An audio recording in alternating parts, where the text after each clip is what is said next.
So this trommel is for sale, and it is a trommel and a conveyor, 2 units. The conveyor is, as you see here on the belt, that is a 60-inch wide conveyor. It, well, I might as well just get looking at some of the parts and pieces. The conveyor has a impact bed on it. This is meant for conveying boulders, and the way it's set up, the material that is in between 3/4 inch and 2 inch falls in here and falls onto the bed, and then the boulders fall a little bit further along so that it beds on that. The conveyor is 40 foot long. If it were my situation, I would probably want to lengthen the conveyor if I was seeing the tailings conveyor as a major part of the operation. If not, and we'll see why, if I'm not, then I would just plain not use the conveyor at all and just run the trommel without the conveyor. There you can see some of that blue. There is plastic slider bed so that it can take the impact of boulders coming down through the rocks. The front axle is removed for the fact of hauling it, but they also damaged the front axle. This was sedimented into some rock that they had not dug out mud. I think it was probably frozen at that time, so they've twisted up the front axle. That needs to be fixed. If I was going to fix that, I would just cut it off, put in a new piece of beam, straighten it back out. Also, when they dug this out, they tore up the tires pretty good. Now, you could run these tires if you wanted. It's all a matter of how concerned you are. And the reason why I say you can run it anyway, these are filled with foam. Every tire on this plant is foam filled, and I've seen these a lot of times with big old chunks missing out of them. And there is a chunk. I see this slice here, but there's a big ugly chunk on it. It might be the other side or this one. At least one of these has got a real chunk missing out of it. That is why, if I wasn't going to use a conveyor with it, same tires and wheels are on the conveyor on the back. I'd just pull one of those off, put it on here. In fact, I'd pull both of those off.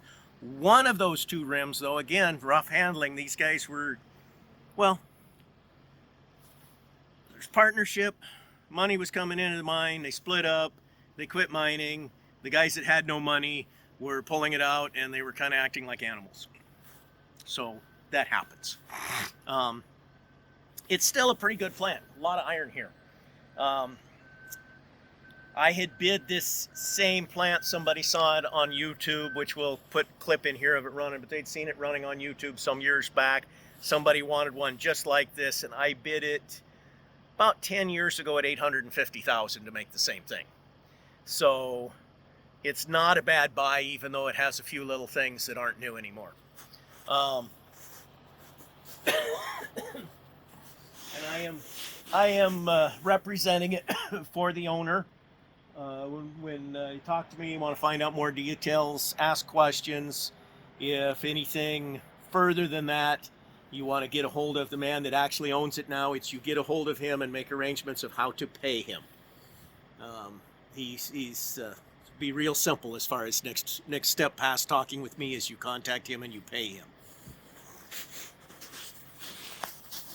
So the conveyor goes on the back of the trommel. This tank here, I'm not that fond of hydraulic riffles these days, but a lot of people like them. We set this up with hydraulic riffles. It was the go-to thing according to a lot of people right at that time. I hadn't had enough experience with it. I'd kind of been out of mining when I built this, and I went ahead and a lot of people like hydraulic. This tank here, there's a large 100 mesh screen that comes down inside of it, and then the water is directed so that the water goes into it, swirls around, and the surplus crud that's larger than 100 mesh goes down in the bottom. So it gives you clean water from your main water supply for your hydraulic riffles if you're running them. The way it works as far as purging it is your water coming out here is going into your hopper. and then the other side over here is going into your spray bar. So the stuff that's over 100 mesh is, for the most part, cycling around, going to the outside of the drum, and going back out those two directions. The inlet, as you notice, is coming in on the side here, and then that comes up the top. I was thinking that there was, no, there's just one inlet, and this has a curve to keep the spiral on the outside, and then there's spiral. Both of these inside have elbows on them to help the rotation, to make sure that the solids go towards the outside and go out into your main water instead of for your hydraulic riffles. It actually worked pretty good. There's a drain on the bottom too, and you can drain it every day and make sure that you're clearing out the extra crud that builds up in there, or you can leave it for a few days. I saw people operating it, doing it both ways. If you do leave it for a while, it will get some sludge that kind of sets in here in pockets. I would recommend draining it every day if you're going to use it. But myself, I also am not that thrilled with hydraulic riffles. If it was my mining operation, I would probably just pull it off of here. So, but it's here. So, and that's what that's about. Conveyor's got lots of rollers, relatively close. Like I say, it's set up for boulders. It's a good I think it's 3/4 inch thick belt, reinforced. It's got a couple tears in it. It's one single piece vulcanized. I think the motor is a 10-horse brake. It's a brake motor, so that you don't have to worry with the rollback one-way clutches that go bad a lot of times. This has a electric brake on it instead. And anyway, yeah, this is a good tire. That one's a good tire too, but I noticed they bent the rim, which could be straightened easy enough. The back of the trommel, tires are solid on it. They're a larger tire. These are 23.5 25s is the 4. 2 for the feeder, not feeder, excuse me. 2 for the conveyor, discharge conveyor, and the 2 for the front of the trommel for turning. Those are 23.5 25s. The back 2, which are also were purchased new with this. When this was built in 2006 is when we finished this. And it has gone out mining and proven to work. So it's not a guess. It is something that works. The back tires are 29.5 29s. They're 988 tires. Same thing as on a old 988 87As. Originally, this plant was going to be built a little bit smaller. This front drum, this front 16-foot, is a scrubber. It's a 1-inch thick drum. The rollers here, if you see, they're bogey pairs. So it's not just a matter of setting on 4 rollers, it sets on 8 rollers. Now there's no rings on the outside of the drum. It's running directly on the 1-inch drum, but there's 4 bogey sets, 8 full rollers that it sets on for running. Those are the same as on a D9 in on up to maybe the current one. I don't know. I know the T was still using the same thing, but the L's used. The 8L also uses the same roller, same bogies. 1-inch drum here. See, originally we were going to make it a smaller plant with less scrubber and less screen also, and it just had these torched holes here. Well, after we started in building it, there was a change in the idea of the man that we were building it for. He wanted to run up the yardage, be able to do a little bit more, and so we plated that back over. That's got a 1/2-inch plate over the top of it, blocking those holes off. And there's lifter bars in there. One thing that I don't like currently, well, it has nice lifter bars in there yet, there's also a whole bunch of dozer chain in there, dozer rail. Now, dozer rail is an okay way for a lifter, but I think they put too much. So I don't think it really turns the material over as good as it would without it. However, I will also say I saw it still working with the dozer rail after, because this has changed hands a couple times after I built it.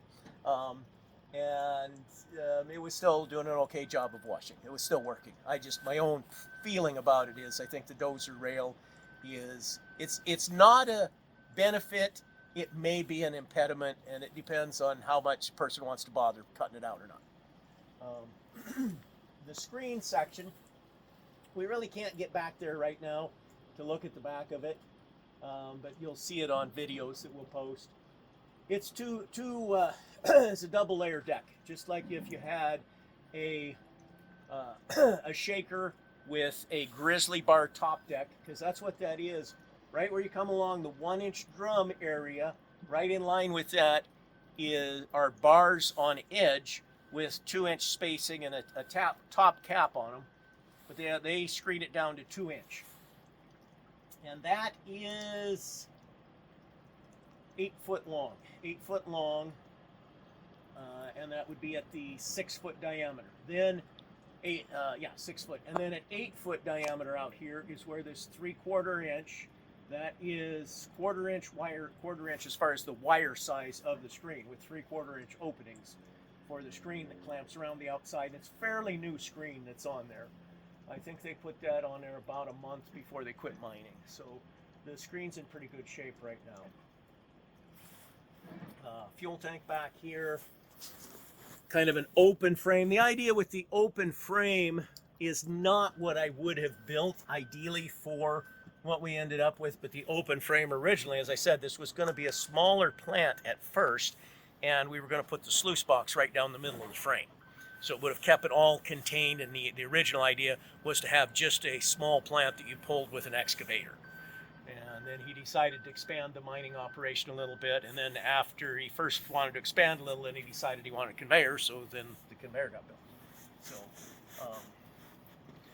I think we built the conveyor too short. I was actually suggesting we build a 80-foot conveyor, and he wanted to go with a shorter one, so we have 40.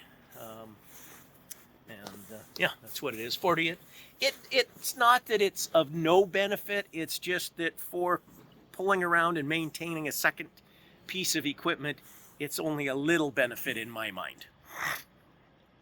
Where if it was 80 foot long, you could mine all day long and not have to fuss with your tailings. Not at all, you know. It's just, at that point, it has some real benefit.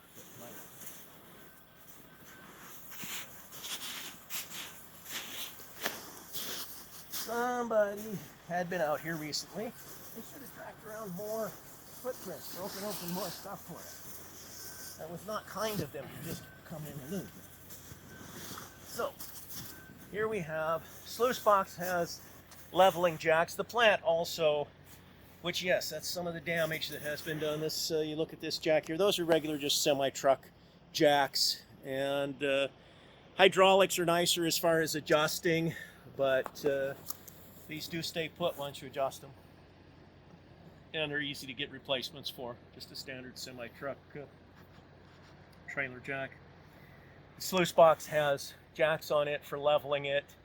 The riffles were, they went away. One of the, somebody got it. That happens a lot of times out at the mines. We could only guess who got them, but somebody got them. Okay. See, the plumbing's all here for the person who wants hydraulic riffles. If that's your plan, it's definitely set up well for them. But there are no hydraulic riffles with it. There are no riffles with it. Let's see. I might as well walk to the back. It's much easier. There's the discharge for the 3/4 minus coming out to your sluice box. And it's set up so that the chute that comes out to your sluice box can come left or right. It sets on this piece here and hangs underneath. I guess you can go over here a little bit and you can see in between the two decks. You can see where the bars are inside there, the heavy bars, that's where the boulders and everything hit, and then the outer ring that's supported with those 1-inch rod spokes is where the 3/4 inch is mounted.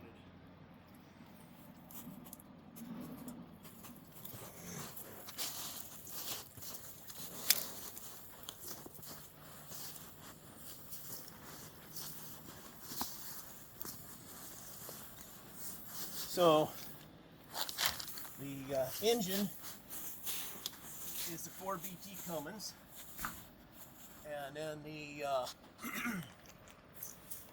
it has a 45 kilowatt generator on it. And reason why we have a 45 kilowatt generator for running a 10 horse motor on the conveyor is because we want to have power at variable speeds. So it's direct drive to the trommel itself. There's a clutch here, over center clutch, and you can vary the speed on the engine and still get enough to drive the conveyor whatever you want to by oversizing all of the electricals, is why that is. On the drive for going to the sprocket that goes on it. Afternoon, gentlemen. Afternoon. You have to have that first ring that is smaller diameter than the drum, yeah, so that the material can have somewhere to go inside of it. Yeah. Okay. So then inside of that, you have to feed into it, and like this, it has to feed at a fairly steep angle. Yeah. So that has to be smaller. So this being a 6-foot diameter, you feed through a 4-foot tube. Yeah. You start looking at these little ones where they build them out of a 30-inch diameter. You're a 10-inch pipe. Yeah. Okay. You can't. It doesn't work. It costs more than it would be worth. Yeah, it doesn't work. You've Gotcha. got to go bigger. Now, on the other hand, if you want to go small scale and you got it right place, you can start out, instead of doing a nice screens it down, does everything, just run it straight through a sluice box. You know, Okay. That's what we all did before we had the fancy plants. Don't make the mistakes when you're getting, if you got permits, and the people I know, many of them just don't get it. Yeah. Because you will not have everything work with your permits and you're doing that scale. Okay. All right, gentlemen, I'll let you get back to it. Yep.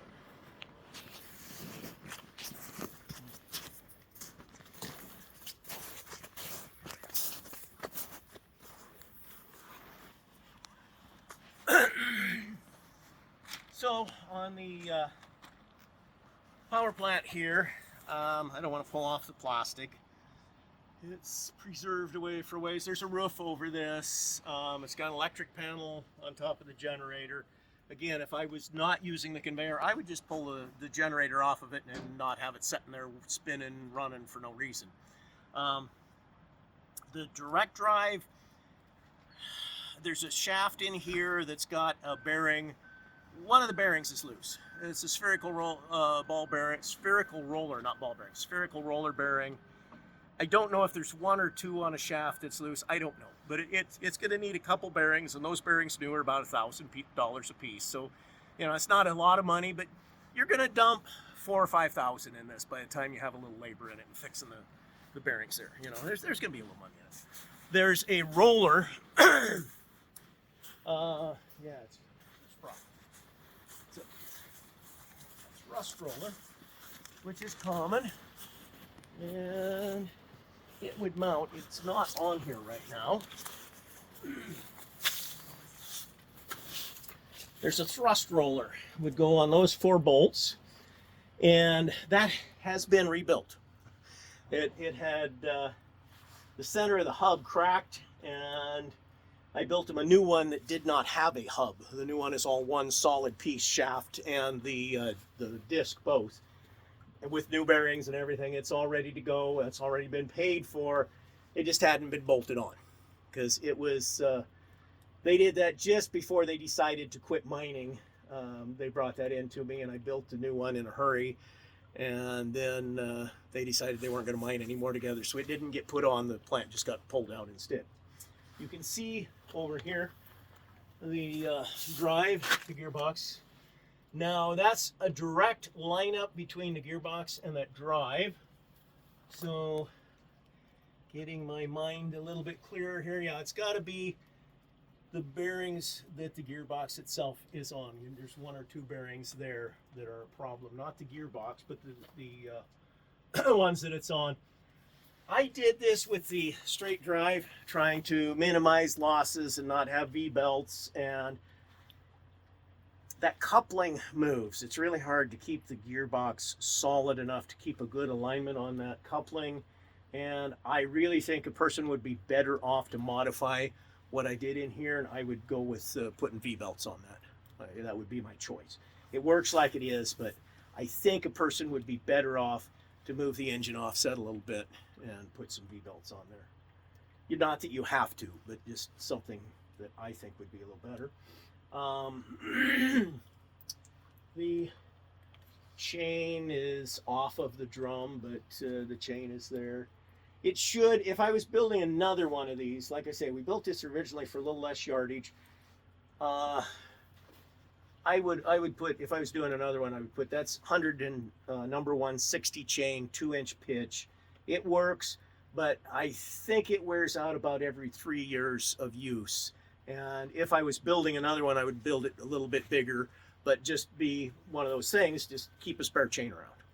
Because spare chain and a spare small sprocket. The big sprocket's never going to wear out. I see a little bit of damage here. Oh, and this is just a deflector here. What this is for, this ring, you can see they've torn it loose in a few places. It's not structural, it's just a thin ring. And what it's about is to keep the splash. You get little bits of splash water and stuff here so that they run down off of the drum instead of going up on the area where the rollers are setting. Because if it's on where the rollers are setting, then that abrasive would start wearing the rollers down quicker. So that's what that's about. And I mean, even if you just took and put a couple tacks on it and then sealed it up with silicone, it would take care of it. You just need something to keep the water and muck off of it. Oh, I wanted to go this way because we can see real easily as we're coming here. There is the tire boo-boo, the one that's actually a concern. Oh. Wow. Yeah, they actually, right, the excavator, yeah. I think it was 1.5 yards, 2 yards, something like that, but yeah, excavator, yeah. They got a little close. And I know that there's a torn spot in both tires. This is probably the worst tire. They do still roll, still support, but no, they're ugly. Hopper, water. I don't know that there's too much to say about that, really. The hopper does unbolt so that you can bring the height down a little bit. Apparently they were able to haul it into here without a problem, but if you've got some place where height is a problem, every little bit helps.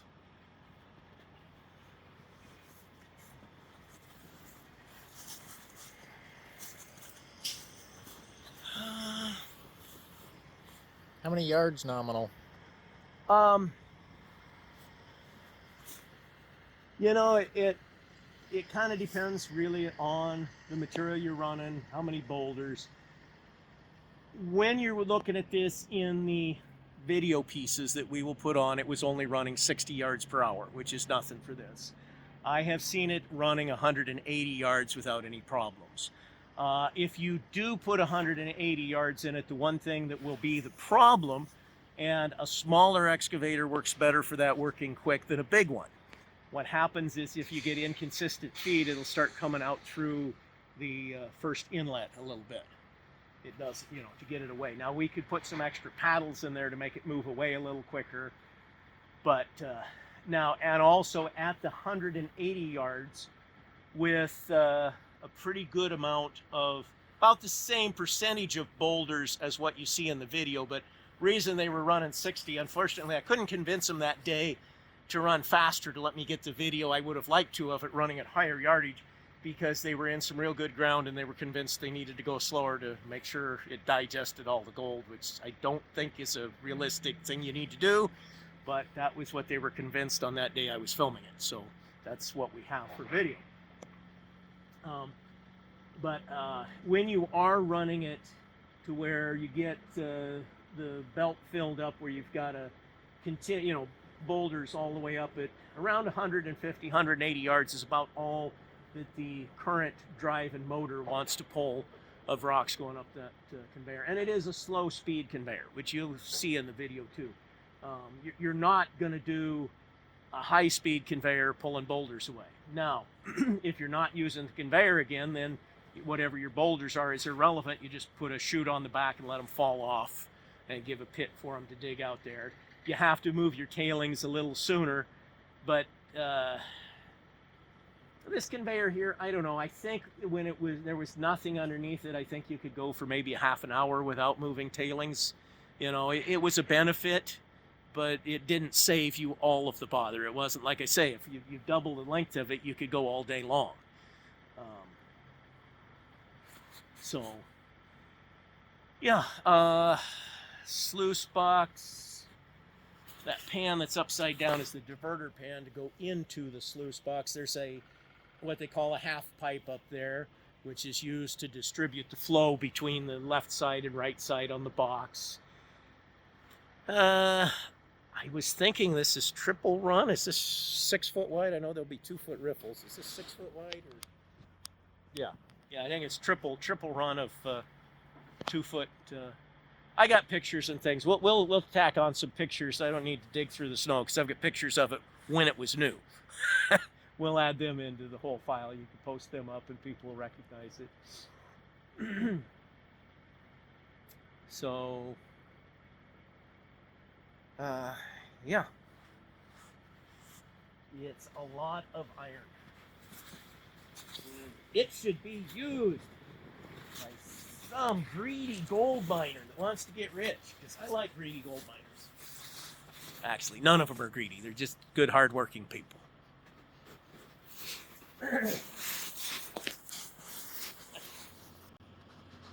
Not that it's really important, but this trommel was actually on the national news one night.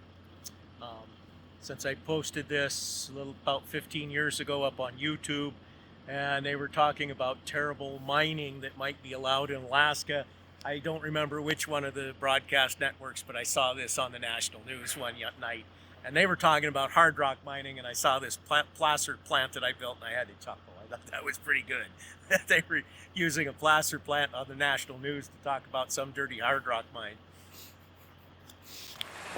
The excavator's setting up on a little bit of a pad there so that he can feed in somewhat easier to the hopper. The pad could stand to be a slight amount higher. That would allow him to actually see into the hopper. Right now, you can notice that the operator is dumping somewhat. He's dumping according to how it's coming out of the bucket, but he can't really see what's going on in the hopper. If there were to be a big rock lodge in there or a particular stack up of material that caused a problem, he couldn't see it until it had already backed up.